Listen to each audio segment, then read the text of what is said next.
All right, I wanted to do a quick video on ducking. It's a cool little DSP gadget that doesn't get used much, but it can come in handy in some situations. Ducking will actually lower or duck one source based on the input from another source. Most used example of that would be music playing, and then when someone starts talking, it will trigger the music to duck based on the level of the microphone. So what you have to think about is, what source do you want to duck, and apply the ducking to that. Now, the ducking DSP appears in the gate section of all of your channels. I'm going to be ducking music, so I cannot use the iPod for my music, as we don't have the ducking capability. Might be cool to put it there if they've got the DSP resources to do so. But since it's not there right now, I've moved my iPod over to 15 and 16. I made them a stereo pair, automatically pans them left and right. And let's go in and right click here. And you can see that I have chosen the gate function, which can be a gate or an expansion style slow gate, or the ducker. All right, so what this is doing is saying I want the two iPod channels, labeled box 1 and box 4 in my case, I want them to duck based on a sidechain input, which is going to be my microphone source 13. So the music is going to duck or be reduced in volume by this amount based on the input from 13.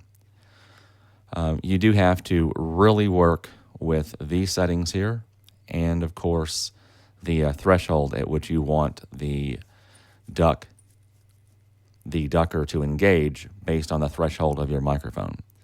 And you can see that working right now. It's ducking this channel, even though I don't have the iPod turned on yet, based on my input level from my microphone.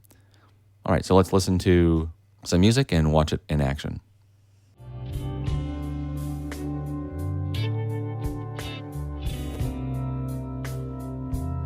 All right, so I'm going to have the music come down about 20 decibels. The hold time is based on this here, so I want it to hold a little bit longer. So now that when I'm talking, it's going to hold in between any of my words. So if I have a half a second pause, it won't open up. But if I have a 1 second pause, it's going to open up. So if I'm talking slow, I can crank this up. And now I have a 2 second pause gap that won't open up. Now, once that 2 seconds is expired, it opens up very quickly. And the labeling here is just the opposite for some reason in ducking mode. Your attack is actually your release, so I've got a very quick release. Okay, so it's actually releasing very quick. Remember, it held for a while because of this setting, but once it's released, it only has a 120 millisecond open time or release time. Okay, the attack time, which is how slowly this is going to close, is based on the release. For really proper ducking, we need to have a much slower release time, labeled attack, of course. And I can put this on 1 second, and now it's going to trigger very slowly, as you see. So again, that was your attack, and the release is very quick. Which is not really musical. I'd like to have that fade out, if you will, much slower. So in ducking mode, I'm not sure if Behringer wants to relabel these and give us more release time up here. That would make it much easier.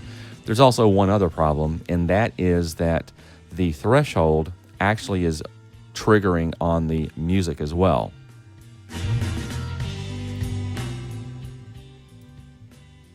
And since I've got the triggering source to only be 13, it should not be ducking based on the threshold here of the input of itself, which is the iPod. So you really have to watch out and make sure that your original source is much lower than your triggering source. So I've got to get this up to about 20